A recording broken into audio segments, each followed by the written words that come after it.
São João.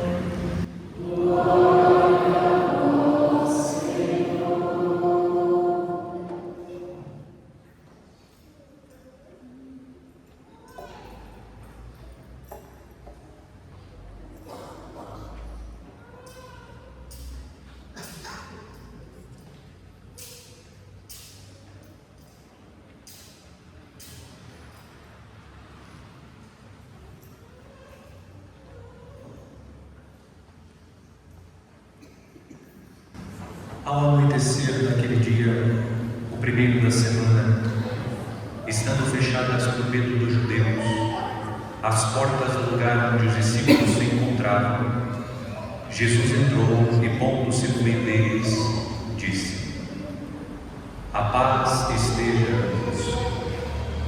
Depois destas palavras, mostrou-lhes as mãos e o lado. Então os discípulos se alegraram por verem o Senhor. Novamente Jesus disse: "A paz esteja convosco. Como o Pai me enviou, também eu vos envio." E depois de ter dito isso, soprou sobre eles e disse: "Recebei o Espírito Santo.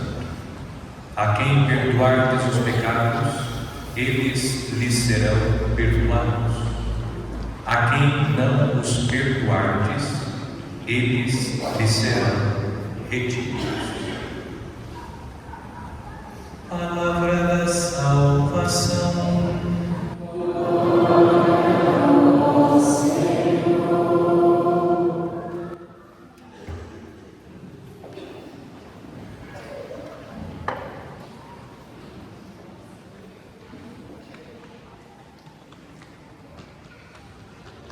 Caríssimos irmãos e irmãs, neste domingo celebramos a solenidade de Cristo, a solenidade de Pentecostes.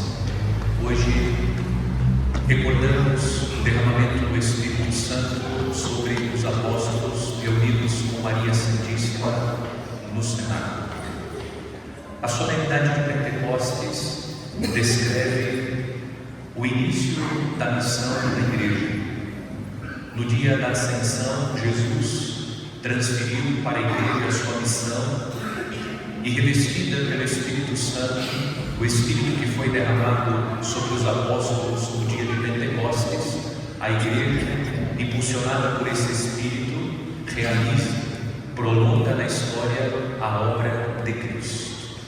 Nós recebemos como dom o Espírito Santo para prolongar a obra de Cristo sobre a face da terra até a vinda gloriosa de nosso Senhor. O texto do Evangelho que nós ouvimos nesta solene liturgia é um texto que nós já ouvimos no período pascal. O texto descreve Jesus, o Senhor ressuscitado, pondo-se no meio da comunidade e comunicando dois dons. Em primeiro lugar, Cristo comunicou o dom da paz. A paz esteja convosco. Duas vezes Jesus comunicou a paz. Aprendemos durante o período pascal que a paz comunicada pelo Senhor ressuscitado não significa que estaremos imunes às tribulações. O cristão não está isento das dificuldades próprias da vida. A paz que o Senhor ressuscitado comunica brota da certeza que Ele está no meio de nós, que Cristo Jesus, o Senhor ressuscitado, que venceu o pecado e a morte, está conosco e nele nós também venceremos as dificuldades, as adversidades próprias da vida. Em segundo lugar, Cristo comunicou como dom o Espírito Santo. Jesus comunica o Espírito Santo, soprando sobre os apóstolos e os discípulos, dizendo: "Recebei o Espírito Santo." O sopro de Jesus no Evangelho nos remete ao livro do Gênesis. Quando Deus criou o homem, Deus insuflou na narina do homem o sopro da vida, pneuma, o Espírito. Deus comunica a vida. Portanto, quando nós olhamos o Evangelho e contemplamos Jesus, soprando sobre os apóstolos, os discípulos, o sopro do Espírito Santo, nós contemplamos Jesus comunicando ao homem a vida nova. Aquilo que é impossível para o próprio homem, isto é, começar por ele mesmo uma vida nova. Aquilo que não está ao alcance do homem, aquilo que o homem não pode fazer para mudar a própria vida. O Espírito Santo de Deus vem em auxílio da nossa fraqueza para fazer nova todas as coisas. Aquilo que não está ao nosso alcance, aquilo que é impossível para nós, é possível para Deus.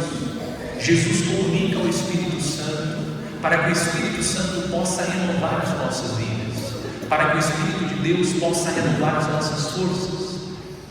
Nos sentimos cansados, nos sentimos impotentes, fracos, pequenos, débeis, frente a tantas situações que nós, por nós mesmos, não temos condições de resolver, de vencer, de passar.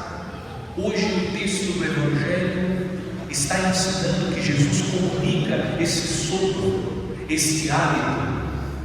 Ele está comunicando o Espírito Santo que vem como vento impetuoso. Eu chamo a atenção justamente para a imagem do vento. E nós podemos pensar a imagem do vento a partir de duas ideias. A primeira ideia é a ideia do barco movido pelo vento. O vento sopra e o barco, com a sua vela estendida, é impulsionado pelo vento. O Espírito Santo é esse vento que quer impulsionar. O barco é a nossa vida, o mar é o mundo. O Espírito de Deus vem para nos impulsionar. Não somos capazes de chegar ao outro lado, mas o Espírito de Deus vem como vento para nos conduzir. Nós podemos contar com esta força que é o Espírito de Deus. Estejamos abertos, nos aproximemos do Senhor ressuscitado, que Jesus irá soprar sobre nós o Espírito Santo, que vem como vento forte para impulsionar a vela da nossa vida. Nós não somos capazes de atravessar tantas tempestades que encontramos no mar da vida, mas o Espírito Santo vem como sopro para impulsionar a nossa embarcação, para impulsionar a nossa vida. E a segunda ideia, o churrasqueiro raiz se lembra dessa. A mãe ficava furiosa. O que você fazia para deixar a brasa incandescente da churrasqueira? Ia na gaveta do armário da mãe, pegava a tampa e começava a abanar a churrasqueira.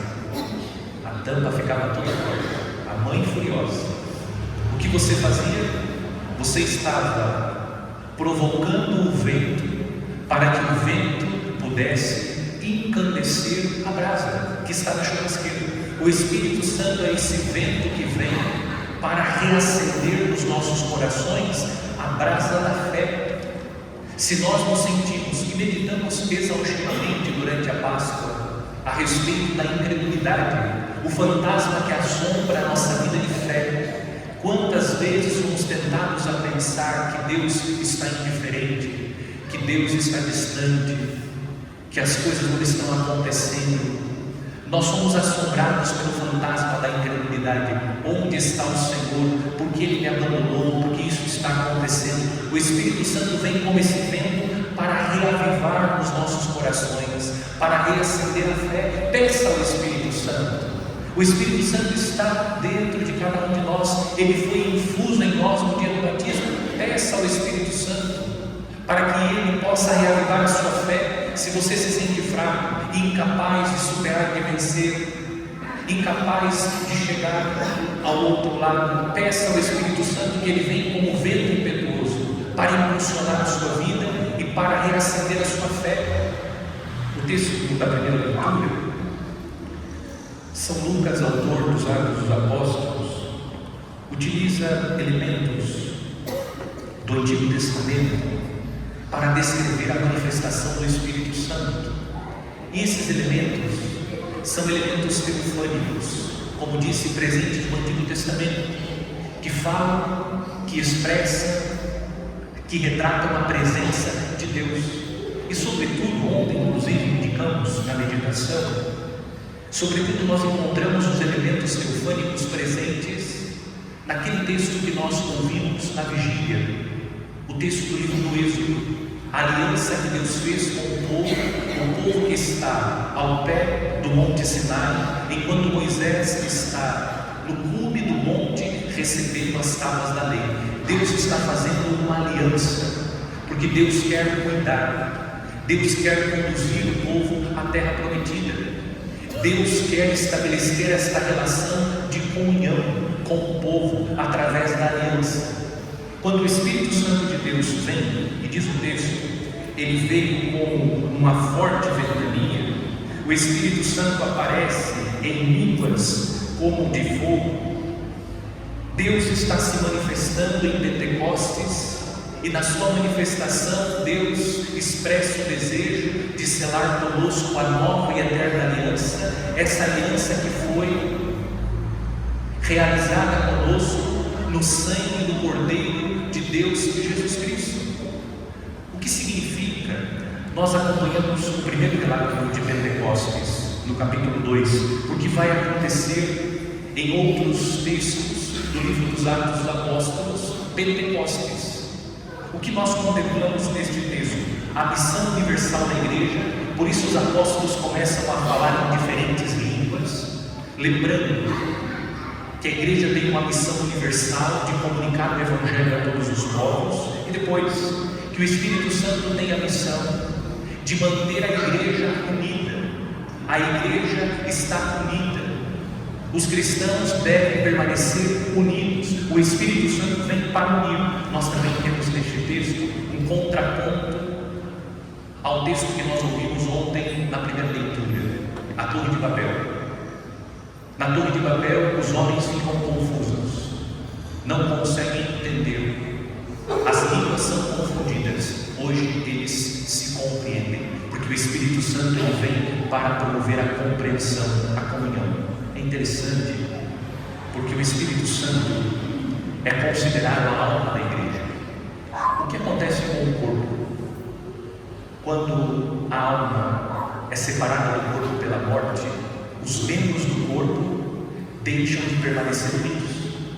O corpo é depositado na sepultura, o corpo entra no processo de putrefação, decomposição, e com o passar do tempo, os membros já não estarão mais unidos. Porque sem a alma, o corpo está fadado a viver a separação. Se o Espírito de Deus não permanece nos nossos corações, nós não permanecemos unidos.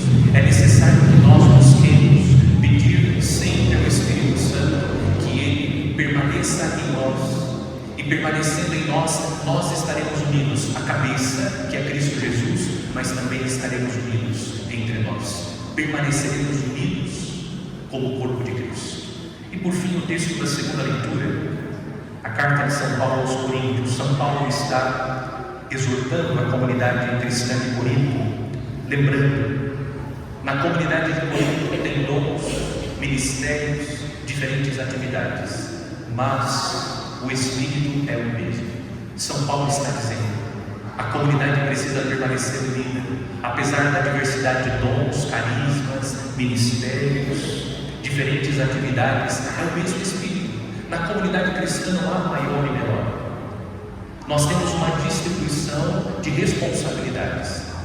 Alguns têm uma responsabilidade maior, mas o fato de ter uma responsabilidade maior não coloca acima dos outros. Todos são importantes na comunidade, porque o dom, o carisma, o ministério, a atividade provém do mesmo Espírito. Peçamos a Deus a graça de ser conduzidos por esse Espírito. Não nos esqueçamos, se nos sentimos fracos, incapazes, impotentes, podemos recorrer ao Espírito Santo, que é esse vento impetuoso que quer impulsionar a embarcação da nossa vida. Só é necessário deixar a vela aberta. Abra o seu coração e deixe que o vento do Espírito Santo impulsione a embarcação da sua vida. Segundo, deixe que o vento do Espírito Santo, que esse Espírito doce e hóspede da alma, renove no seu coração a fé. Deixe que o Espírito Santo renove o fervor. Deixe que o Espírito Santo comunique essa fé fervorosa.